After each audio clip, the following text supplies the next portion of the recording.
Hey everybody, mel0n here. Welcome back to another video. Today we're going to be finishing up part 2 of my review of the DELTAHUB Carpio 2.0 and G2.0. Now today's video is going to be a much deeper dive into how the Carpios actually function, how they work in terms of ergonomic benefits, and we're also going to talk about how the Carpios affect your aim. That was my primary interest in the product aside from the ergonomic benefits, and these actually do some really interesting things to your aim style specifically. Now before we get into it, I did want to say a big thank you to DELTAHUB, who was kind enough to send both the Carpios out for review. Thank you very much to them. As always, with everything you see here on the channel, I won't be biased towards a particular brand regardless of a free or a discounted unit. You'll get the truth of everything you see here on the channel. As always, this video will be fully subtitled and timestamps will be available down in the video description. Now, one last quick thing I wanted to clarify before we get started. When I talk about the Carpio G2.0 and the 2.0, both of them do the exact same thing in terms of ergonomics and how they affect your aim. The only difference is that the G2.0 has a strap on it to make it stick to your wrist a lot better, where the 2.0 it does not have it, so it's more optimized for work and general use. So just keep in mind both the Carpios do the exact same thing, just the G2.0 is better for gaming performance because the strap keeps it on your wrist, where the regular 2.0 is just more for work and just general use. All right, now with the housekeeping stuff out of the way, let's go ahead and talk about how the Carpios affect your grip and your ergonomics, and then we'll dive into how they affect your aim. All right, now I briefly did talk about how the Carpios alter your grip style and the ergonomic benefits in my first impressions video, but I wanted to go a lot more in depth and talk about how this actually works from a mechanical point of view. So let's go ahead and get started with that.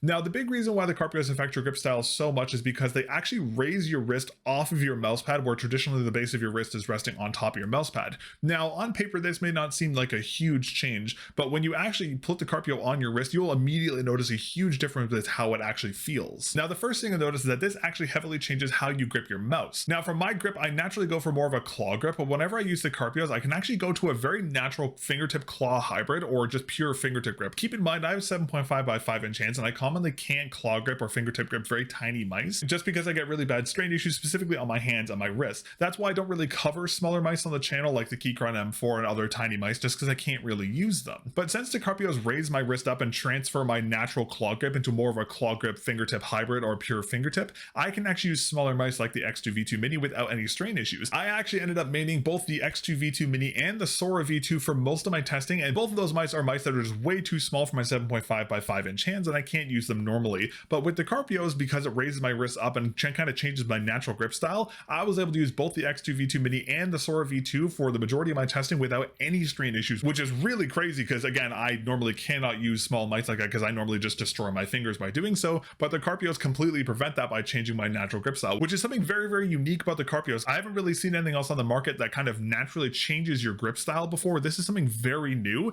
and something that's very unique. I haven't really seen anywhere else. So this is a really cool attribute of the Carpios because they do have a pretty big impact in how they change your actual mouse grip. Now, obviously, this change in the grip style does also have a lot of effects in terms of ergonomics. Let's talk about that. Now, as I mentioned before, traditionally a lot of people have their arm laying on their desk at kind of at like a 0 to 10 degree angle, with the wrist angled more around like 30 to 40 degrees depending on the mouse and the grip style, to allow their hand to grip their mouse. And what this causes a big disjoint between the alignment of your forearm and your wrist, and this is what causes a lot of long-term damage to your wrist and to your hands. But the Carpios, since they kind of raise your wrist up, they kind of work as a balancing tool, if that makes sense, to kind of balance out the alignment between your forearm and your wrist, where it makes your arm rest at more of like a 10-20 degree angle by reducing the angle of your wrist to around 0 to 20 degrees. And of course, this is based off of my hand size with my 7.5 by 5 inch hand, so I'm not exactly a super accurate representation of what the Carpios are going to do for everybody, but in my situation, that's what happens. Now, another really cool thing, because the Carpios kind of raise your arm above the mouse pad as well, you're not fighting your arm as much for vertical movement as well, which is really cool to see, because again, traditionally you lay your arm and your wrist on the mouse pad at a 0 degree angle.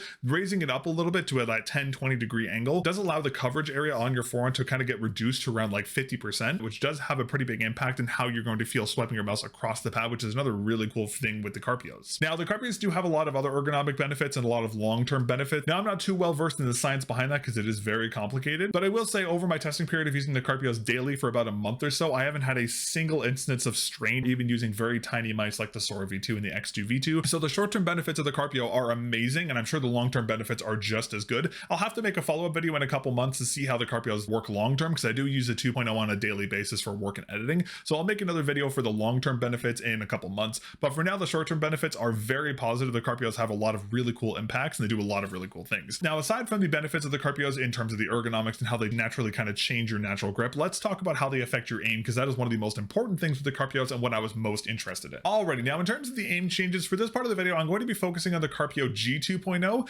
Keep in mind the 2.0 has the same effects like I mentioned before, but since the 2.0 doesn't have a wrist strap, it's not ideal for gaming, so I'm going to be focusing on the G2.0 here. Now, in my opinion, when it comes to the Carpios, aside from the benefits of how it changes your wrist positioning, how it changes your ergonomics, the biggest change in my opinion is how it changes your wrist anchoring, and that is the most important aspect here of the Carpios. So whether you notice or not, you actually rely on your wrist resting against your mouse pad significantly as an anchoring point for control when aiming, where it works where you have a very loose grip on your mouse and your anchoring point is your wrist. Since the Carpios replace that contact point, that kind of highly controlled anchor point you're very used to gets converted to a much faster, less controlled anchoring point. Now, in my unboxing video, I pointed out on the Carpios box that it says it's going to take around 1 to 2 weeks to get accustomed to the Carpio. Now, I think that some part of that is, of course, getting used to the ergonomic changes and how you're going to grip your mouse, but I think the biggest part of that adjustment period is you getting used to the lack of control, because again, you're losing your contact point for a much faster contact point. It's still a contact point, but there's significantly less control on PTFE skates around the bottom of the Carpio than your wrist dragging against your mouse pad. Now, obviously, the changes to your wrist anchoring does have some pretty big impacts in performance. Now, keep in mind, I've only been using the Carpios for a month. I haven't had long-term testing to get fully accustomed to this one. I have also been using a bunch of different mice as well with the Carpios, so my situation isn't very consistent. So just keep in mind that this is a short-term kind of perspective. When I do make my long-term follow-up to the Carpios, I'll talk about long-term, because again, right now I have limited testing data off of just a month of use, so I haven't gotten fully accustomed to that lack of control yet. If you're maining the Carpios, are going to get accustomed to it a lot faster than me, who's switching between 4 or 5 mice a day. So just keep that in mind. This is based off of my limited testing situation. Now, what I found in terms of static performance is that the Carpios were very detrimental to that in the short term, just because again, you are losing that high friction contact point that is kind of your anchor and your stopping power point, because you're losing that for a much faster anchoring point. Static performance did take a pretty big hit. Now, this is where the limited testing time does kind of skew the numbers here a little bit, because again,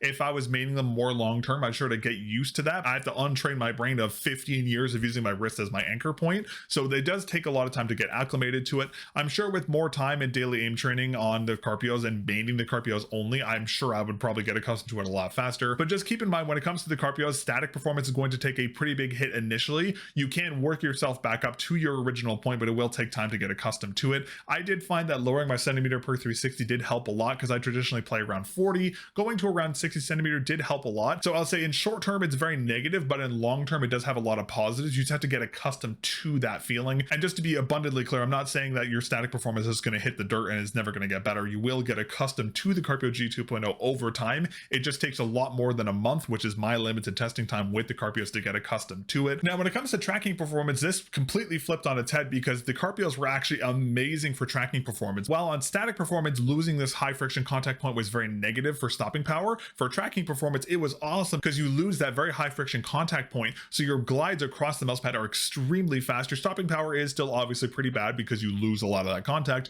but for glides across the mouse pad, it was so much better. Tracking performance with the Carpios was disgustingly good. Micro corrections will take some time to get accustomed to because of lack of control, but playing more tracking, more dynamic shooting games like Overwatch was disgusting how good it felt. Another really cool benefit, as well as I mentioned before, is that because you lose a lot of that contact point on your arm, you only have about 50% of your arm laying against your pad. That also does make the movements feel a lot smoother, because you're not fighting your arm and your wrist for the movements on the pad as well. So when it comes to tracking performance, the Carpios were really good. I will say I would recommend, again, dropping your centimeter per 360. If you play at 40 centimeter, I would go up to around 60 range. That's what I did to help the tracking feel a little more consistent. But overall, the Carpios were amazing for tracking performance, because it takes away a lot of the contact points on your arm and your wrist. It makes movements a lot smoother. So the Carpios were amazing for tracking performance. All right, now before we move on, I did want to talk about one really weird oddity I did notice with the Carpios. Now, the only reason I noticed this is because I'm swapping my mice with different skates a different weight pretty much every single day. So I noticed this pretty quickly. If you're mating one mouse and one pad and you're using the Carpios, you probably won't notice this as much.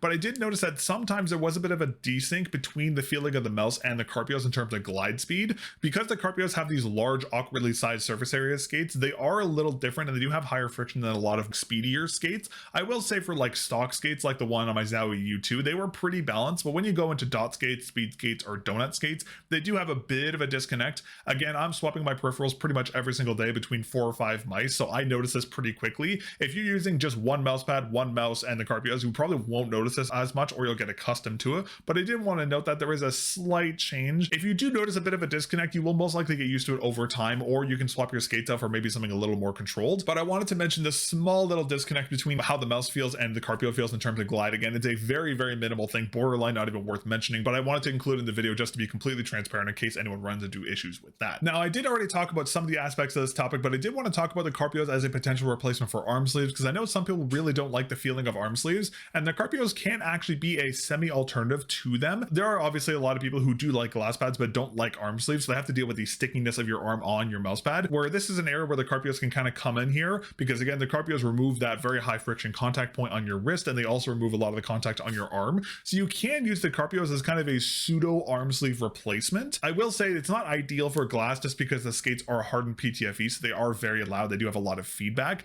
but for other fabric pads and other pad types, they do actually work surprisingly well as a arm sleeve alternative. So if you're someone who really doesn't like arm sleeves, but you still need some way to keep your arm off your pad aside from doing a floated grip, you can look at the Carpios because they are actually a surprisingly good alternative for arm sleeves. Now, I've already talked about the skates on the Carpios already in this video, but I did want to dedicate a section to them. So the skates are these hardened PTFE skates. They are rather oddly sized, and they do have these kind of arches in them, which is actually a really nice attention to detail from Carpio, because if they were full flat surface area skates, they'd be very, very controlled. So they put these arches in them to try to make them feel a little more speedy, to kind of cut down on that disconnect between the mouse and the Carpio itself, which is nice to see. The skates are 100% PTFE. I believe they are a hardened PTFE though, because they feel very similar to the Obsidian skates we've seen from X-Ray pads. Now, this hardened PTFE material is one big downside when it comes to glass pads, because as I mentioned before, there's a lot of audio feedback. But aside from the audio feedback on glass, the skates do perform very well on every other pad I tried. On softer pads, I did notice that sometimes the arches can account for the depth of the pad. They do get a little slow depending on the weight of your wrist, but on medium and hard pads, they were completely fine. I really didn't have any problems. Just note on glass pads and ceramic pads, there will be a lot of audio feedback from the skates, which isn't ideal. That is one area I think DELTAHUB could be doing some improvements with the Carpio G2.0, so let's talk about improvements next. Alrighty, now in terms of improvements, I know DELTAHUB is already working on a 3.0 and a G3.0. They were considering moving to glass skates. Now, glass skates are a very interesting proposition because they would cut down on the kind of disconnect feeling you feel between the Carpios and the mouse itself. Maybe too far on the other side of the scale, where the glass skates would feel a lot faster than the mouse would, but that'll depend on the pad you're using. But I think glass pad is an interesting idea. But I do think that DELTAHUB could be doing something a little different here, where I think they should have other kinds of skates available. It's kind of like what X-Ray pad did with the Jade and Obsidian skates. It would be nice to see DELTAHUB offer like a Jade and Obsidian version of the skates for the Carpios, to have a pseudo replacement for them. That'd be kind of a cool thing, because the current skates that are on the Carpios are good, but they're not perfect. I think having an option to kind of swap out your own skates would be really cool to see. Maybe we'll see in the future, maybe third parties like X-Ray pad or Core pads could make skates for the Carpio. I don't know how that would work, but that would be something kind of cool to see, at least if DELTAHUB could implement some kind of optional skate. Another area I think they could do some improvements on is the strap. Now, the strap in the 2.0 is just ever so slightly too small for my hand size, because I have very, very big hands. Making the strap a little bit longer would be nice to see. I also think that they could maybe make the strap a little better in terms of anchoring, where if they added a piece coming off of this central band that goes in between your pointer finger and your thumb around the bottom of your hand to kind of keep it anchored, that'd be nice to see. That'd be a really welcome change, because I did have some situations where the 2.0 did kind of feel a little slippery sometimes, and just having that extra anchoring piece to go between your pointer finger and your thumb to the base of the Carpio would really help with anchoring. So that'd be a cool thing to see. I don't know if they're going to implement on the 3.0, but that'd be something cool to see them do as well. Now, I will say one thing I'm really happy to see with the Carpios is there are replacement parts available, which is really nice to see. There is replacement pads. However, the pads are only for the 2.0, the solid silicone pad. I haven't seen any replacements for the G2.0 pads, and I have not seen any replacement skates, which is rather unfortunate. I definitely think there should be a way to purchase extra skates and new pads for the G2.0 specifically,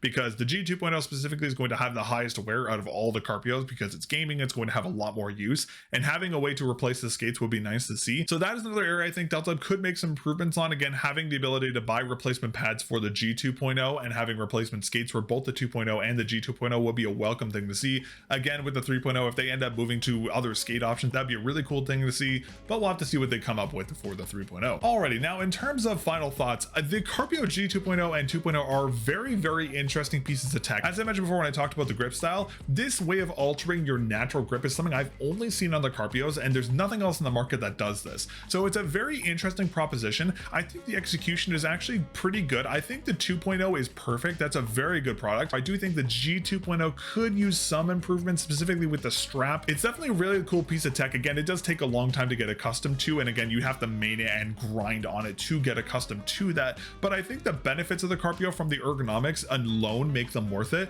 But the changes to your aim style in particular is very, very unique and something I have not seen anywhere else. That's a really, really cool part of the Carpio. Again, I'm gonna have a follow-up video in a couple months talking about how these work long-term, because again, only a month of testing time really isn't a lot of time to do the aim breakdown and how this is going to affect your aim long-term. I'm gonna need a couple months to kind of use the Carpio's daily aim train on them and see how it affects my aim long-term. So I'll make a follow-up video about that in a couple months to follow up on how both the Carpios feel by then. But that is going to be everything for my review of the DELTAHUB Carpio G2.0 and 2.0. Thank you very much again to DELTAHUB for being so kind to send these out for me to take a look at. I greatly appreciate it. These have been definitely one of the most unique things I've reviewed on the channel, and I'm really excited to see how they work long-term. So be sure to get subscribed for my follow-up video coming in a little bit. If you enjoyed the video, please consider leaving a like on the video, subscribing to the channel so you don't miss more reviews like this one. And if you'd like to support what I'm doing here on the channel with the reviews and the teardown project, you can become a member here on YouTube. It is the best way to directly support the channel. It's only $2 Canadian a month. You get to directly support everything I'm doing here on the channel, and you get your name shouted out at the end of videos. Thank you again for watching. I greatly appreciate it, and I'll catch you guys in the next video.